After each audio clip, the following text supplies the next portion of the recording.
Hello students. आज के इस वीडियो में हम क्लास 10th का चैप्टर 6 ट्राइंगल की एक्सरसाइज 6.2 का इंट्रोडक्शन विद एग्जांपल्स कवर करेंगे। तो चलिए स्टार्ट करते हैं अपनी नेक्स्ट स्लाइड से। सो स्टूडेंट्स, हमारी इस एक्सरसाइज में हमें पढ़ना है सिमिलरिटी ऑफ ट्राइंगल्स। दो ट्राइंगल भाई सिमिलर कब होते हैं? तो two triangles are similar if there corresponding angles are equal. अगर corresponding angles इक्वल हैं उन दोनों ट्राइंगल्स के तो इसका मतलब क्या होगा, वो सिमिलर होंगे। या corresponding sides are in the same ratio. अगर उसकी corresponding sides क्या हो, सेम रेशियो में हुई तो भी क्या होंगे, वो दोनों ट्राइंगल्स सिमिलर होंगे। तो हम यहाँ पे देखो एग्जाम्पल के थ्रू समझते हैं कि मैं कहना क्या चाहता हूं कि भाई एक ट्राइंगल है एबीसी और एक यहाँ पे ये ट्राइंगल है पी क्यू आर। देखो फर्स्ट पार्ट है, कह रहा है कि भाई there corresponding angles are equal. अगर ये दो ट्राइंगल सिमिलर कब होंगे? जब एंगल ए किसके इक्वल होगा, एंगल पी के। एंगल ए किसके इक्वल होगा, एंगल पी के। एंगल बी किसके इक्वल होगा, एंगल क्यू के। और एंगल सी किसके इक्वल होगा, एंगल आर के। तो देखो corresponding एंगल्स अगर इक्वल होते हैं तो ये दो ट्राइंगल्स क्या हुए, सिमिलर। और सिमिलर का साइन देखो बेटा क्या होता है, तो देखो ट्राइंगल एबीसी और ये ट्राइंगल क्या है, पी क्यू आर। हम लोगों ने 9th क्लास में पढ़ा था कॉन्ग्रुएंट। तो कॉन्ग्रुएंट का साइन होता था कुछ इस तरह से और सिमिलर का साइन है सिर्फ ये। तो ये होते हैं बेटा सिमिलर का साइन और कुछ इस तरह से रिप्रेजेंट करते हैं दो ट्राइंगल को सिमिलर जब होते हैं। तो ट्राइंगल एबीसी सिमिलर है ट्राइंगल पी क्यू आर के। क्यों? क्योंकि इसके करस्पॉन्डिंग एंगल्स क्या हुए, इक्वल। अब दूसरा, दो ट्राइंगल सिमिलर कब होते हैं? जब उसकी करस्पॉन्डिंग साइड्स सेम रेशियोज में होती हैं। मतलब सेम रेशियो यहाँ पे कहने का मतलब ये है बेटा कि जैसे मान लो एक ट्राइंगल एबीसी है और एक ये पी क्यू आर है। तो इस ट्राइंगल का AB और इस ट्राइंगल का PQ, तो AB अपॉन PQ, और इसका BC और इसका QR, और AC और PR। तो ये होते हैं साइड्स का सेम रेशियो। मतलब इसकी corresponding साइड क्या हुई, AB की PQ, BC की QR, AC की PR। और इनका रेशियो जो है, रेशियो कैसे निकालते हैं, फ्रैक्शन में लिख के। तो इनका जो रेशियो अगर इक्वल आता है तो इसका मतलब ये दोनों ट्राइंगल्स क्या होंगे, सिमिलर होंगे। तो ये कंडीशन होती है दो ट्राइंगल को सिमिलर चेक करने की, भाई सिमिलर हैं या नहीं है। अब एक दो एग्जांपल से और समझने की कोशिश करते हैं।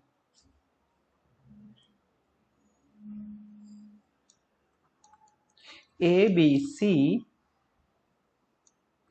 पी क्यू आर, मान लो ये 70 है, ये 60 है, ये 50 है।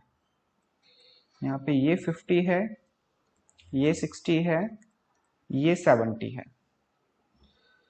हमें चेक करना है ये दोनों ट्राइंगल सिमिलर हैं या नहीं है। तो देखो एंगल ए 50 है, एंगल क्यू 50 है, एंगल बी 70 है, एंगल आर 70 है, एंगल सी 60 है और एंगल पी 60 है। देखो corresponding एंगल इक्वल हो रहे हैं एक दूसरे के, बिल्कुल हो रहे हैं। इसमें भी 50 60 70 है, इसमें भी 50 60 70 है। तो इसका मतलब क्या हुआ, ट्राइंगल ABC सिमिलर हुआ ट्राइंगल PQ आर के। रीजन क्या है उसका, because of angle A equal है किसके, एंगल Q के। एंगल B इक्वल है किसके, एंगल R के। और एंगल C इक्वल है किसके, एंगल P के। तो भाई दोनों ट्राइंगल एबीसी और पी क्यू आर क्या हुए, सिमिलर। अभी आपको पता है इस क्वेश्चन में एक छोटी सी मिस्टेक है। वो मिस्टेक क्या है कि हमने ट्राइंगल्स के नाम गलत लिखे हैं। तो भाई आपके माइंड में आ रहा होगा, सर ये है तो ट्राइंगल के नाम एबीसी और पी क्यू आर ही, तो गलत कैसे हुए? गलत ऐसे हुए बेटा कि ए क्या है 50 और यहाँ पे क्यू क्या है 50। तो ए का कॉरस्पॉन्डिंग क्या हुआ, क्यू, ना कि पी। और B 70 है और R 70 है, तो B का करस्पॉन्डिंग क्या हुआ, R। इसी तरह से C का करस्पॉन्डिंग क्या हुआ, P। तो इस ट्राइंगल का क्या होगा, ABC। और ट्राइंगल A का, ट्राइंगल ABC का A 50 है तो इसका क्या है 50, Q। तो पहला लिखेंगे हम इसको Q। बी 70 है तो 70 है आर, फिर लिखेंगे हम आर। सी है 60 तो पी है यहाँ पे 60 तो फिर पी। तो इन दोनों ट्राइंगल्स के नाम क्या होंगे? ट्राइंगल एबीसी सिमिलर है ट्राइंगल क्यू आर पी के। अगर आप ये पी क्यू आर लिखते हो ना तो ये क्या हो जाएगा? गलत। तो आपको साथ साथ एक चीज और सीखने को मिलेगी, ट्राइंगल के नाम भी बेटा ऑटोमेटिकली आंख बंद करके नहीं लिखे जाएंगे भाई कि एबीसी पी क्यू आर लिख दिया। उसके कॉरस्पॉन्डिंग एंगल्स या कॉरस्पॉन्डिंग साइड्स को देखा जाएगा, जो चीज उसके इक्वल है उसके बेस पे ट्राइंगल्स के नाम प्लॉट होंगे। ओके, तो कैसे चेक करो? जिस तरह से हमने बताया आपको, एंगल ए 50 है तो इस ट्राइंगल का पहले ए लिखना, इस ट्राइंगल में क्या है 50 क्यू, तो इस ट्राइंगल का पहले क्यू लिखना, फिर बी है 70 और इसमें आर 70 तो दूसरे नंबर पे बी लिखना, यहाँ पे आर लिखना। तीसरा है हमारा सी 60, यहाँ पे पी 60 तो तीसरे में सी लिखना, तीसरे में यहाँ पे पी लिखना। तो कुछ इस तरह से लिखेंगे। अब इस चीज को ना एक एग्जांपल से और समझो अच्छे से। जैसे मान लो कि ये ट्राइंगल है पी क्यू आर और एक ट्राइंगल है M N P, M N O. अब मान लो क्या है भाई, हमें पहले से गिवन है कि triangle Q P R similar है ट्राइंगल एन एम ओ के। हमें ये चीज गिवन है, हमें बताना है कॉरस्पॉन्डिंग साइड कौन सी हुई और कॉरस्पॉन्डिंग एंगल कैसे हुए। तो देखो आपको कैसे चेक करना है, एंगल क्यू फर्स्ट ट्राइंगल के एंगल क्यू लिखा हुआ और इसमें क्या लिखा हुआ है एन, तो इसका मतलब एंगल क्यू इक्वल होगा बेटा किसके? एंगल एन के।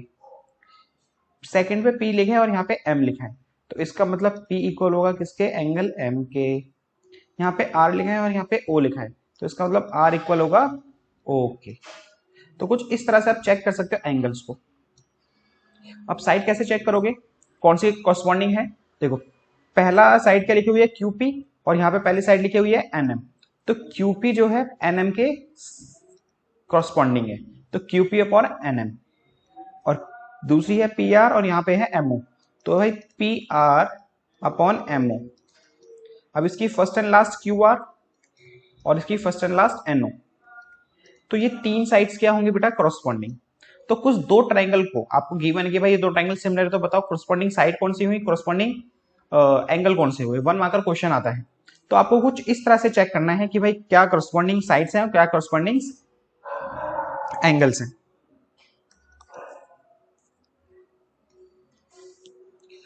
अब ये है स्टूडेंट्स आपकी एक्सरसाइज की पहली theorem. If a line draw perpendicular on the one side of a triangle, एक ट्राइंगल है,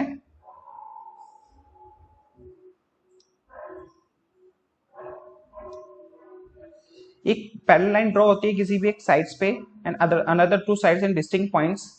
दो साइड्स है ना, एक पॉइंट पे यहां से, एक पॉइंट पे यहां से, एक पैरेलल लाइन ड्रॉ होती है। The other two sides are divided in the same ratio. तो होता क्या है, एक बार पॉइंट प्लॉट करते हैं फिर आपको समझाते हैं। देखो कह रहा है भाई एक एबीसी ट्रायंगल है, दो साइड से हमने एक इंटरसेक्ट करके एक लाइन ड्रॉ करी जो बीसी के क्या है? पैरेलल है। डीई किसके पैरेलल है? बीसी के। तो हमें गिवन क्या कह रहा है कि भाई डीई पैरेलल है किसके? बीसी के। डीई किसके पैरेलल है? बीसी के। थ्योरम ये कह रही है कि डीई पैरेलल है बीसी के, तो जो उसकी साइड्स है ना, यहाँ पे हमने ये लाइन ड्रॉ करी है, तो उसकी साइड ना सेम रेशियो में होगी, मतलब AD upon DB, AD upon DB equal होगा एई अपॉन ईसी के, एई अपॉन ईसी के। ये कह रही है हमारी इसकी थ्योरम। दोबारा देखते हैं कि भाई ट्राइंगल है, हमने एक लाइन ड्रॉ करी जो डी है, जो किसके पैरेलल है? बीसी के। तो जहां पे हमने लाइन ड्रॉ करी है ना, तो एडी अपॉन डीबी इक्वल होगा एई अपॉन ईसी के।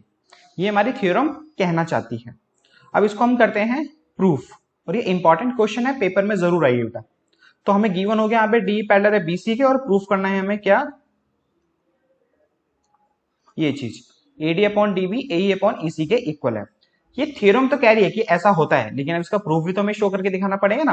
अब पेपर में बेटा यही पूछता है कि इसको, इस थ्योरम को प्रूफ करके दिखाओ।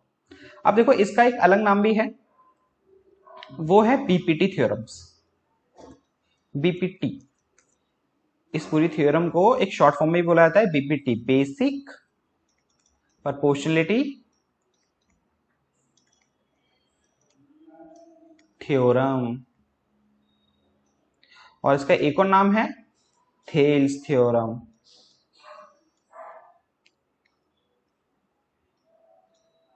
तो ये कुछ दो नाम अलग हैं और इसके डिफरेंट नाम से।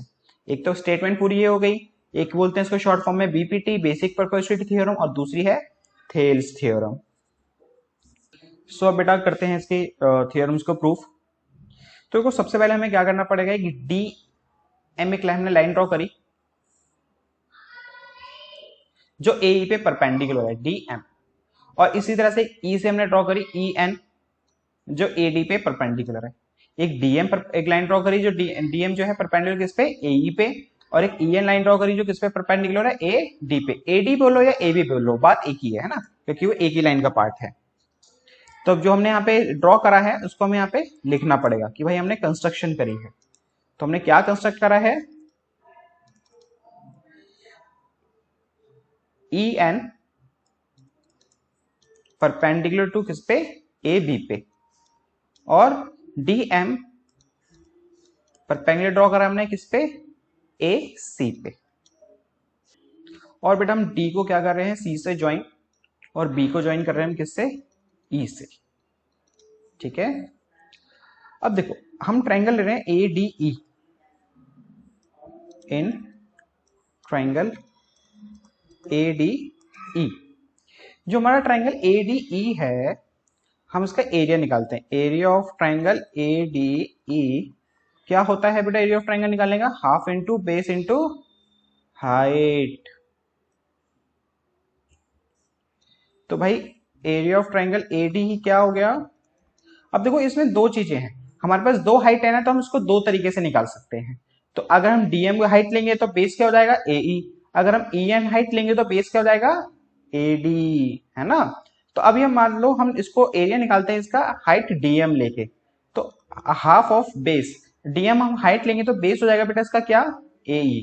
दोबारा समझने की कोशिश करो, मैं आपसे ये कह रहा हूं कि देखो ये ट्रायंगल है, ये परपेंडिकुलर लाइन है। अगर हम ये परपेंडिकुलर लाइन लेंगे ना तो बेस हमारा क्या होगा, ये होगा। जहां पे परपेंडिकुलर लाइन होती है वो हमारा बेस कहलाता है। तो इस तरह से डीएम परपेंडिकुलर है, डीएम परपेंडिकुलर है एई पे, तो एई हमारा क्या हुआ, बेस। तो हाफ इंटू एई इंटू हाइट, हाइट क्या है, डीएम। अब सेम हम एरिया निकाल रहे हैं यहां पे किसका, ट्रायंगल डीई सी का, किसका, डीई सी का। अब देखो ये वाला ट्रायंगल, ये जो मैं शेड कर रहा हूं,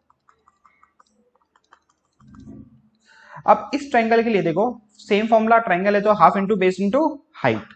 अब इस ट्रायंगल में देखो बेस क्या है, ईसी, और हाइट क्या रहेगी, डीएम।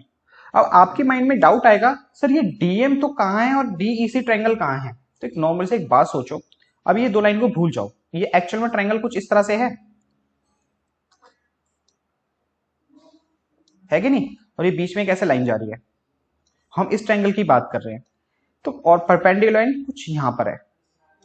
अब एक्चुअली एक बात सोचो, ये ना हो तो एक्चुअल हाइट तो ये पूरे ट्रायंगल के लिए है ना, है कि नहीं। जो ये हाइट है तो भाई ये पूरे के पूरे ट्रायंगल्स के लिए, बस हमने उसको पार्ट्स को दो पार्ट्स में डिवाइड कर दिया है।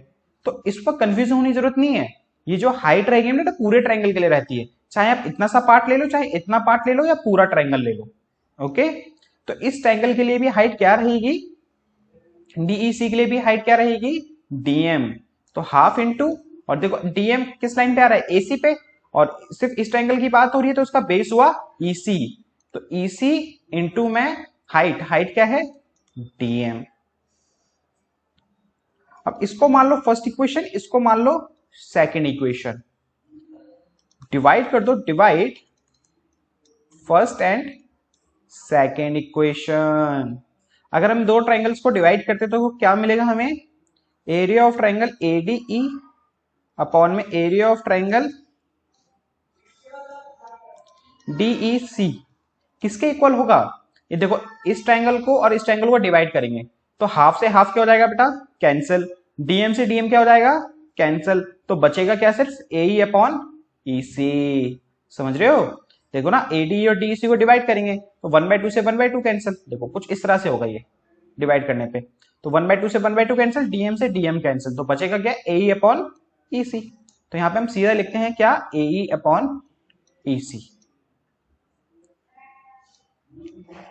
और इसको मान लेते हैं थर्ड इक्वेशन, फर्स्ट और टू नाम प्लॉट कर चुके हैं ना, इसलिए इसको मान लेते हैं थर्ड इक्वेशन।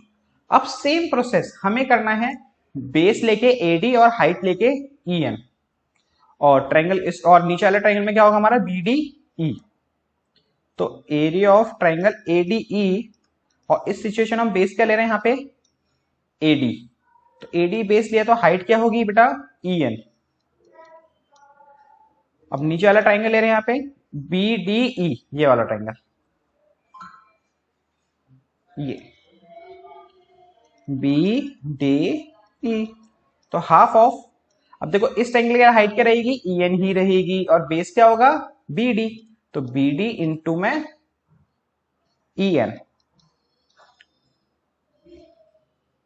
अब सेम इन दोनों को भी क्या कर दो डिवाइड, नेम प्लॉट कर देते हैं, इसको फोर्थ इक्वेशन मान लेना और इसको बेटा फिफ्थ इक्वेशन मान लेना। तो divide fourth and fifth equation. जब इन दोनों ट्रायंगल्स के एरिया को डिवाइड करेंगे तो area of triangle ADE upon में एरिया ऑफ ट्रायंगल बीडीई किसके इक्वल हो जाएगा। अब देखो इधर भी हाफ से हाफ कैंसिल, ई एन से ई एन कैंसिल है कि नहीं, ई एन से ई एन कैंसिल, हाफ से हाफ कैंसिल, तो बचेगा AD upon BD, AD upon BD. इसको मान लो आप कौन सी इक्वेशन सिक्स्थ इक्वेशन। तो भाई यहां से हमें देखो दो मेन इक्वेशन हमारी हैं, एडी अपॉन डीसी इक्वल है ए अपॉन ईसी के, एडी अपॉन बीडीई इक्वल है एडी अपॉन बीडी के। अब देखो हम ऐसा कर क्यों रहे हैं, क्योंकि भाई हमें चाहिए थे एडी और डीबी, एई और ईसी। जो चीज हमें प्रूफ करनी होती है ना, हमें उसके अकॉर्डिंग चलना होता है। तो हमें एडी भी चाहिए था, डीबी भी चाहिए था, एई भी चाहिए था, ईसी भी चाहिए था। तो एडी आ रहा था ट्रायंगल एडीई में, डीबी आ रहा था डीबीई में, और ईसी आ रहा था डीबी डीई सी ट्रायंगल में। तो इसीलिए हमने ये ट्रायंगल्स लिए हैं, बिकॉज ऑफ हमें प्रूफ के अंदर यही सारी चीजें चाहिए। ओके, अब देखो गौर से, आप लोगों ने नाइन्थ में एक थ्योरम पढ़ी थी, अगर भाई दो ट्रायंगल है उनका बेस सेम है और बिटवीन द पैरेलल लाइंस है, अगर बेस सेम है और बिटवीन द क्या है पैरेलल लाइंस, तो दोनों ट्रायंगल का एरिया क्या होता है इक्वल होता है। दोनों ट्रायंगल का एरिया क्या होता है बेटा इक्वल। तो एक काम करते हैं बेटा, हम यहां से ना थोड़ा सा रब कर लेते हैं, वीडियो पॉज करके आप नोट कर लेना, ये कंस्ट्रक्शन वाला पार्ट है ना, और ये वाला पार्ट सिर्फ इतना सा रब कर रहे हैं हम यहाँ पे हम। तो बेटा भी हमने आपको क्या बताया कि भाई दो ट्रायंगल अगर फॉर्म होते हैं जिनका बेस सेम हो और बिटवीन द पैरेलल लाइंस हो, तो उनका एरिया क्या होता है इक्वल होता है। देखो जैसे ये फिगर में है, ये दो लाइंस पैरेलल हमें पहले से गिवन है, डीई और बीसी पैरेलल है, तो ये लाइन डीई और बीसी ही है ना, इस फिगर के हिसाब से। ऊपर वाला फिगर हमने ड्रॉ नहीं करी है। और ये देखो सेम बेस है दोनों ट्रायंगल का, इस ट्रायंगल का भी और इस ट्रायंगल का भी बेस सेम है डीई, और ये दोनों line between the parallel lines है। तो इसका मतलब क्या हुआ, ये ट्रायंगल का एरिया इस ट्रायंगल के एरिया के क्या हुआ इक्वल। ठीक है, अगर इन दो ट्रायंगल का एरिया देखो क्या हुआ इक्वल, तो इससे देखो हमें फायदा क्या मिलना है, क्वेश्चन खत्म है, सिर्फ ये लास्ट स्टेप है हमारा। तो भाई हमें क्या मिलता है, area of triangle BDE equal है एरिया ऑफ ट्रायंगल डीईसी के। रीजन क्या है बेटा इसका, और इसको मान लेना सेवंथ इक्वेशन। रीजन क्या है, by two triangles same base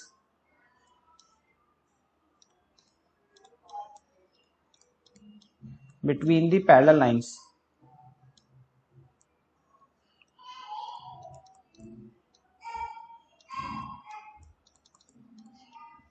are equal। दो ट्रायंगल्स अगर same base between the parallel lines होती हैं तो ट्रायंगल्स का एरिया क्या होता है इक्वल होता है। तो देखो भाई गौर से, एडीई अपॉन डीईसी किसके इक्वल है एई अपॉन ईसी के, एडी अपॉन बीडीई किसके इक्वल है एडी अपॉन बीडी के। देखो एडीई इधर भी एडीई, इधर डीईसी, लेकिन इधर क्या है बीडीई है, और बीडीई किसके इक्वल है डीईसी के। दोबारा समझने की कोशिश करो, बीडीई किसके इक्वल है डीईसी के इक्वल है, तो इस डीईसी की जगह मैं बीडीई लिख सकता हूं, बिल्कुल लिख सकता हूं। तो ये भी क्या बन गया है अब एडी अपॉन बीडीई, और ये पहले से ही क्या था एडी अपॉन बीडीई, ये डी है ना, एडीई अपॉन बीडीई, तो एडीई अपॉन बीडीई ये भी बन चुका है और एडीई अपॉन बीडीई ये भी है, और ये किसके इक्वल है, ए अपॉन ई सी के, तो एडी अपॉन बीडी के। अगर ये टर्म इस टर्म के हमने इक्वल प्रूफ कर दी है, तो भाई इक्वल वाली टर्म में तो एक दूसरे के क्या होगी, इक्वल, है कि नहीं। तो क्या लिखेंगे हम, वी गेट कौन कौन सी equation, third, sixth and seventh. तो हमें third and sixth and seventh equation से क्या मिलता है, A upon E C, A upon A upon E C equal है किसके बेटा, एडी अपॉन बीडी के। और यही चीज तो हमें क्या करनी थी, प्रूफ। तो ये हो गया भाई हैंस प्रूफ्ड। तो कुछ इस तरह से करेंगे भाई बीपीटी थ्योरम को प्रूफ, और ये इंपॉर्टेंट थ्योरम से बेटा जरूर आएगी आपके पेपर में। अब नेक्स्ट थ्योरम है हमारी same but converse. BPT theorem की क्या है, कन्वर्स थ्योरम। तो इसको बोलते हैं कन्वर्स ऑफ बीपीटी। अब देखो अभी हमने जो पहली वाली थ्योरम है उसमें क्या पढ़ा कि भाई एक ट्राइंगल है, एक हमने दो साइड से एक लाइन ड्रॉ करी, अगर ये लाइन इस लाइन के पैरेलल होती है, ये लाइन इस लाइन की क्या होती है, पैरेलल, तो ये अपॉन ये अपॉन ये के इक्वल होता है ना। अब इसका कन्वर्स ये कह रहा है कि अगर ये अपॉन ये के इक्वल होता है, ये अपॉन ये इस अपॉन इसके इक्वल होता है, तो ये लाइन इस लाइन की क्या होगी, पैरेलल होगी। इसमें क्या था, अगर ये लाइन पैरेलल है तो ये अपॉन ये अपॉन ये के इक्वल होगा। कन्वर्स क्या कहती है, अगर ये अपॉन ये के इक्वल है तो लाइंस क्या होंगी, पैरेलल। तो ये हमारी कन्वर्स थ्योरम कहती है। अब इसको हम प्रूफ करके दिखाते हैं आपको कि ये कैसे हुआ। ओके, और इसका भी थ्योरम बेटा इंपॉर्टेंट है, पेपर में आ सकती है आपके। तो फिगर में आता है पहले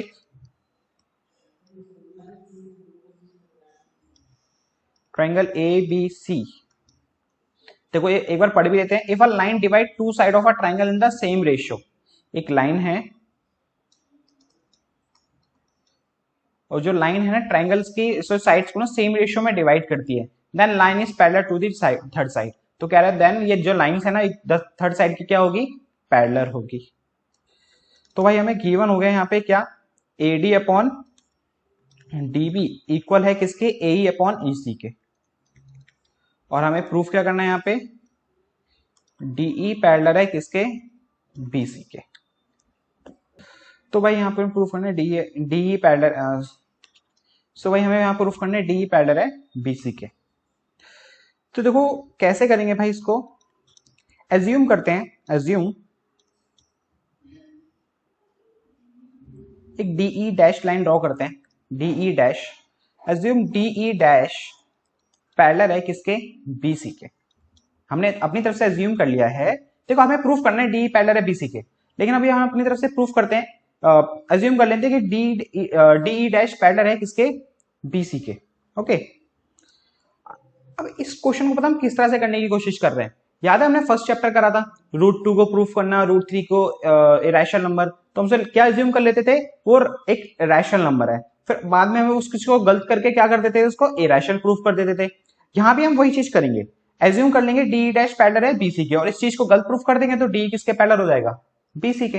यहाँ भी कुछ ऐसा ही करने वाले हैं। तो देखो कैसे करेंगे। तो भाई एज्यूम डी डैश पैरेलल है किसके, बीसी के। अगर डी डैश पैरेलल है बेटा बीसी के, तो क्या होगा बीपीटी थ्योरम से, ये AD upon DB, AD upon DB equal होगा A dash upon E dash C के, है कि नहीं। अभी हमने फर्स्ट वाली थ्योरम में क्या पढ़ा कि भाई ये ट्राइंगल है, ये लाइन इस लाइन के पैरेलल है, तो ये अपॉन ये अपॉन ये के क्या होगा, इक्वल होगा। वही चीज हमने यहाँ पे करी है, क्योंकि भाई डी डैश किसके पैरेलल है, बीसी के, तो एडी अपॉन डीबी इक्वल होगा A dash upon E dash C के। और देखो हमने एक चीज गिवन है कि भाई एडी अपॉन डीबी इक्वल है ए अपॉन ईसी के। ये क्या है हमें गिवन, इसको फर्स्ट मान लो, इसको सेकंड इक्वेशन मान लो। हमें we get first and second equation, हमें फर्स्ट एंड सेकंड इक्वेशन से मिलता है कि भाई एडी अपॉन डीबी इसके इक्वल, एडी अपॉन डीबी इसके इक्वल। सोचो ना, एडी अपॉन डीबी इसके इक्वल, एडी अपॉन डीबी इसके इक्वल, तो आपस में ये दोनों भी एक दूसरे के क्या होंगे, इक्वल। तो A E dash upon E dash C equal होगा किसके, ए अपॉन ई सी के। A dash upon E dash C किसके इक्वल होगा, ए अपॉन ई सी के। अब क्वेश्चन यहां हमारा फिनिश है, बस आपको समझने वाली बात है, यहाँ पे क्या है आपको समझना वो देखो। ए dash upon E dash C equal है ए अपॉन ई सी के। क्या कह रहा है जो अभी हमने प्रूफ करा है कि भाई ए डैश इस पूरे के इक्वल है और ए अपॉन ई सी के इक्वल है कि नहीं। अब खुद सोचो ऐसा कैसे हो सकता है यार, कोई पॉसिबिलिटी है इसकी कि भाई इतनी सी लाइन इस पूरे के इक्वल फिर उसकी आधी लाइन इस आधी लाइन के इक्वल, पॉसिबल ही नहीं है ना। तो ऐसा पता है क्यों हो रहा है, बिकॉज ऑफ हमारी एजम्पशन गलत है। और इससे ये पता चलता है जो ई डैश एंड ई है वो एक दूसरे के क्या है, कोइंसिडेंस है, मतलब दोनों एक ही पॉइंट है। ये दोनों के दोनों क्या है, एक ही पॉइंट है, बस हमने जो डिनोट करा है वो अजम्पशन हमारी क्या है, गलत है। तो एक्शन पॉइंट जो ई डैश है वही ई है और जो ई है वही ई डैश है। तो इससे हमारा ये प्रूव होता है क्या, अगर ये ए डैश किसके इक्वल है, ए के, और ई डैश किसके इक्वल है, ई सी के। तो इस चीज से हमें ये प्रूफ होता है कि भाई क्या होगा, डीई पैरेलल होगा पीसी के। अब ऐसा मैं क्यों बोल रहा हूं, दोबारा देखो। तो भाई देखो ए डैश किसके अपॉन ए डैश सी किसके इक्वल है, ए अपॉन ई सी के। तो इससे हमें ये पता चलता है कि भाई ई डैश सी और ई क्या है, एक दूसरे के कोइंसिडेंट है, मतलब वो दोनों एक ही पॉइंट है यार, अलग नहीं है, क्योंकि इक्वल आ रहे हैं। तो अगर ई डैश ई पॉइंट के इक्वल है, हमने क्या माना था, डी डैश पैरेलल है बी सी के और ई डैश ई है, ई डैश क्या है, ई ही है। तो इसका मतलब क्या हुआ, डी पैरेलल है किसके, बी सी के, है ना। तो ये हो गया भाई इसका converse of BPT theorem proof. अब देखते हैं मैडम इस एक्सरसाइज के आपके कुछ एग्जांपल्स। कह रहा है कि भाई if a line intersect A B and A C of triangle A B C at D point and E and parallel to B C, और डी किसके पैरेलल है बेटा, बी सी के पैरेलल है। तो हमें ये चीज प्रूफ करके दिखानी है। तो सबसे पहले हम लिखेंगे यहाँ पे गिवन जो है हमें DE parallel to B C. उसके बाद लिखेंगे हमें क्या प्रूफ करना है, proof that A D upon A B equal है ए अपॉन ए सी के। अब देखो एडी, ये क्या प्रूफ करना है, एडी अपॉन पूरा ए बी, ए अपॉन ए सी। हमने बीपीटी थ्योरम में पढ़ा है अगर ये लाइन इस लाइन के पैरेलल है तो भाई क्या होता है, अगर डी पैरेलल है बीसी के तो AD upon DB, AD upon DB equal होता है ए अपॉन ईसी के, ए अपॉन ईसी के। आपको इसका रीजन भी लिखना पड़ेगा बाय बीपीटी। तो भाई AD upon DB A upon EC के इक्वल है बाय बीपीटी थ्योरम। अब तो इस टाइप का क्वेश्चन कभी भी आए ना आपका, जैसे देखो अगर ये डायरेक्टली क्वेश्चन आता प्रूफ करके दिखाओ एडी अपॉन डीबी इक्वल है ए अपॉन ईसी के, तो डायरेक्टली आप लिख देंगे भाई इसका इक्वल है बाय बीपीटी थ्योरम। लेकिन हमें इसके अंदर पूरी की पूरी साइड चाहिए, एक तो एक हाफ है एडी और ए है, लेकिन एक तरफ क्या है नीचे पूरी की पूरी साइड है प्रूफ के अंदर ए बी और ए सी। तो इस टाइप के क्वेश्चन में आपको पता है क्या करना है, सबसे पहले तो आपको ये लिख लेना है जो बीपीटी थ्योरम हमारी होती है AD upon DB A upon EC के इक्वल। उसके बाद आपको ये देखना है आपको प्रूफ के अंदर क्या रिटेन रखना है, आपको एडी को रिटेन रखना है। किसको रिटेन रखना है, एडी और एई को। तो जो आपने लिखा है ना इसको रिवर्स कर दो, मतलब रेसिप्रोकल कर दो इनको। रेसिप्रोकल करने से क्या होगा, डीबी अपॉन एडी इक्वल हो जाएगा ईसी अपॉन एई के। इसको हमने क्या कर दिया, रेसिप्रोकल। अब देखो रेसिप्रोकल हम क्यों करें उसका भी आपको रीजन पता चलेगा, थोड़ा सा भी आगे बताता हूं आपको उसका रीजन। इतना करने के बाद आपको क्या करना है, बोथ साइड ऐड कर देना है 1। इसी इक्वेशन में बोथ साइड ऐड कर देना है क्या, 1। तो डीबी अपॉन एडी प्लस में 1 और ईसी अपॉन एई प्लस में 1। इसके नीचे कुछ नहीं तो 1, इसके नीचे कुछ नहीं है तो 1। अब एलसीएम लेके सॉल्व करना है इसको। देखो नंबर्स में एलसीएम नहीं, एलसीएम ले लेते हैं, लेकिन अल्फाबेट्स वगैरह में एलसीएम नहीं लिया जाता। तो उनको कैसे करते हैं, डिनोमिनेटर को मल्टीप्लाई, एडी को 1 से करा एडी, फिर क्रॉस मल्टीप्लाई, 1 को डीबी से करा डीबी, एडी को 1 से करा एडी।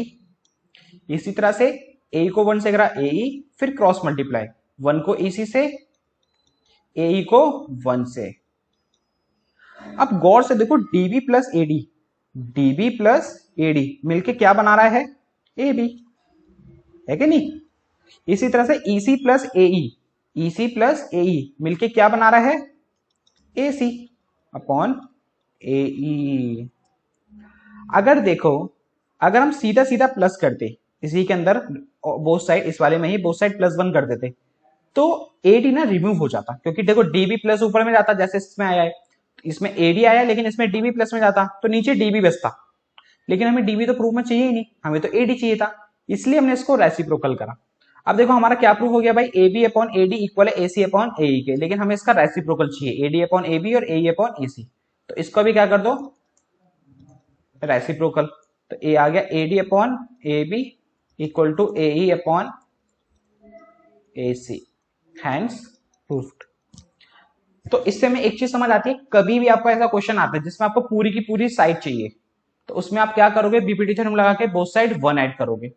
अब 1 ऐड करने से पहले आपको ये चेक करना है कि जो चीज हमें प्रूफ में चाहिए वो रिमूव तो नहीं रहेगी 1 ऐड करने के बाद। रिमूव हो रही है तो उसको क्या करोगे? रेसिप्रोकल करोगे। क्लियर है? ओके। अब देखते हैं बेटा एग्जांपल 2। कह रहा भाई एबीसीडी एक ट्रेपेजियम है विद AB पैरेलल है डीसी के। AB किसके पैरेलल है? DC के। E and F are the point on the non-parallel sides AD and BC such that EF is a parallel to AB। और EF किसके parallel है भाई? AB के पैरेलल है। Okay. Show that AE upon ED equal है BF upon FC के। तो सबसे पहले यहां लिखेंगे बेटा हम गिवन क्या क्या है। हमें गिवन है AB पैरेलल है DC के और EF पैरेलल है AB के, और हमें शो करना है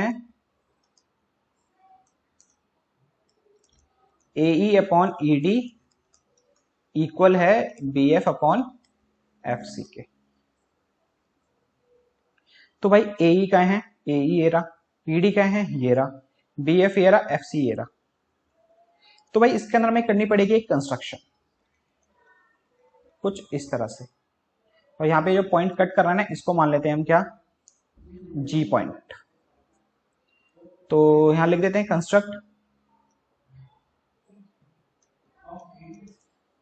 join A to C। A को हमने C से ज्वाइन करा। हाँ, देखो हमें प्रूफ करना क्या है कि भाई AE चाहिए, ED चाहिए, BF चाहिए, FC चाहिए।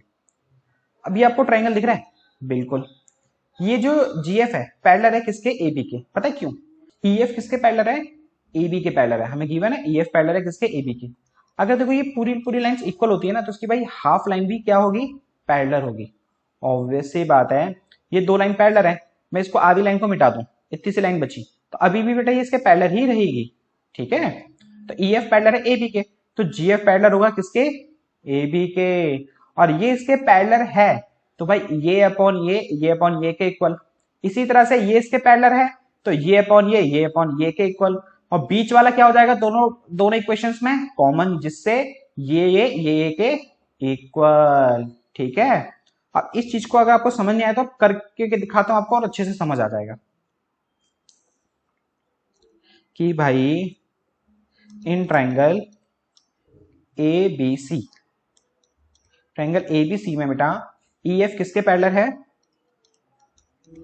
AB के। सो अगर EF AB के पैरेलल है तो GF किसके पैरेलल हुआ? GF पैरेलल हुआ किसके? AB के। अगर GF पैरेलल है AB के तो हुआ क्या? BF upon FC, BF upon FC equal हुआ AG अपॉन GC के, AG अपॉन GC के, by BPT basic proportionality theorem. हमें रीजन भी लिखना होता है कि भाई कोई चीज किसके इक्वल क्यों हो रही है। ठीक है? अब इसी तरह से इन ट्राइंगल, और इसको मान लेना फर्स्ट इक्वेशन, इसी तरह ट्राइंगल ले रहे ADC। अब इस ट्राइंगल में EF पैरेलल है DC के, ये तो हमें गिवन ही नहीं है भाई, हमें गिवन है AB पैरेलल है DC के। लेकिन गौर से देखो AB किसके पैरेलल है? DC के, और AB EF के भी पैरेलल है। क्या है ना? AB पैरेलल है किसके? DC के, एंड ई एफ पैरेलल है किसके, ए बी के। सो हुआ क्या, अगर ए बी डी सी के और ई एफ ए बी के पैरेलल है तो ई एफ पैरेलल हुआ किसके, डी सी के, है ना। ई एफ किसके पैरेलल हुआ, डी सी के, और ई एफ डी सी के पैरेलल है तो ई जी किसके पैरेलल हुआ, डी सी के। अब ई जी पैरेलल है किसके, डी सी के, तो सेम इसमें भी बीपीटी थ्योरम लगा दो, A E upon E D, A E upon E D equal होगा किसके, ए जी अपॉन जी सी के, ए जी अपॉन जी सी के बाय बीपीटी। ओके, इसको मान लो सेकंड इक्वेशन। तो भाई we get first and second equation, A G upon G C इसके इक्वल, ए जी अपॉन जी सी इसके इक्वल। देखो ना, ए जी अपॉन जी सी इसके इक्वल, ए जी अपॉन ए सी इसके इक्वल, तो आपस में ये दोनों भी एक दूसरे के क्या हुए, इक्वल। जैसे ए बी इक्वल है, ए इक्वल है बी के और बी इक्वल है सी के, तो आपस में ए और सी भी तो इक्वल होंगे। इसी तरह से यहाँ पे भी वही हम कंसेप्ट लगा रहे हैं कि भाई ये इसके इक्वल है, ये इसके इक्वल, आपस में ये दोनों एक दूसरे के इक्वल है। तो B F upon F C equal हुआ किसके, ए ई अपॉन ई डी के, और यही हमें क्या करना था, प्रूफ, है ना। तो हैंस प्रूफ्ड। अब देखते हैं नेक्स्ट एग्जांपल। तो भाई एग्जांपल 3 है हमारा, P S upon S Q equal है P T upon T R के। मतलब ये P S upon S Q equal है बेटा P T upon T R के, और angle P S T equal है पी आर क्यू के, पी आर क्यू के। हमें प्रूफ करना है पी क्यू आर क्या है, एक आइसोलेटर्स ट्रायंगल है। तो सबसे पहले क्या करते हैं, हम गिवन लिखते हैं। हमें गिवन क्या क्या है, P S upon S Q equal है P T upon T R K, angle P S T equal है किसके, एंगल पी आर क्यू के, और हमें प्रूफ क्या करना है, proof that triangle P Q R is isolators triangle. तो भाई P Q are isolators angle पता है कब होगा, जब दो कंडीशन चीजें होती है बेटा, जब उसकी अपोजिट साइड इक्वल हो, जैसे लाइक पी क्यू इक्वल हो किसके, पी आर के, या एंगल आर किसके इक्वल हो, एंगल क्यू के। इन दोनों में से कोई भी चीज हम प्रूफ कर दें तो ये प्रूफ हो जाएगा ये ट्रायंगल्स क्या है, एक आइसोलेटर्स ट्रायंगल है। तो जो चीज गिवन है ना उससे एक बार प्रूफ करने की कोशिश करते हैं, पहले ओरली चेक करते हैं। तो देखो हमें गिवन है ये साइड अपॉन ये अपॉन ये के इक्वल है। तो कन्वर्स बीपीटी में हमने पढ़ा था, अगर ये साइड्स प्रोपोर्शन में होती हैं तो ये दोनों लाइंस क्या होंगी एक दूसरे के, ये लाइन और ये लाइन पैरेलल होगी। तो ये दो लाइन पैरेलल हैं तो भाई ये एंगल इस एंगल के इक्वल होगा। पता है क्यों, हमने पढ़ा था क्या कि कॉरस्पॉन्डिंग एंगल्स क्या होते हैं एक दूसरे के, इक्वल। जब ये दो लाइन एक दूसरे के पैरेलल होती है ना, 9th क्लास में पढ़ा था ना, तो ये कॉरस्पॉन्डिंग एंगल्स होते हैं, और कॉरस्पॉन्डिंग एंगल एक दूसरे के क्या होते हैं, इक्वल। और ये दो लाइन पैरेलल हम प्रूफ कर चुके, तो ये दोनों एंगल भी एक दूसरे के क्या होंगे, इक्वल। तो भाई ये एंगल देखो, ये एंगल इस एंगल के इक्वल और ये एंगल इस एंगल के इक्वल, तो आपस में ये दोनों एंगल भी तो एक दूसरे के क्या हुए, इक्वल। और ये दोनों एंगल एक दूसरे के इक्वल है, तो इसका मतलब P Q R is isolators triangle. अब इस चीज को देखो हम आपको करके दिखाते हैं। तो भाई हमें गिवन है P S upon S Q equal है P T upon T R K, ये क्या है हमें given. So S T parallel हुआ बेटा किसके, Q R K, by converse of BPT. तो ये इसके क्या हुआ, पैरेलल। अगर एस टी पैरेलल है किसके, क्यू आर के, तो angle P S T equal हुआ एंगल एस क्यू आर के, एस क्यू आर के, है ना। ये एंगल एस क्यू आर के इक्वल हुआ। इसका रीजन क्या लिखेंगे, बाय कॉरस्पॉन्डिंग एंगल्स।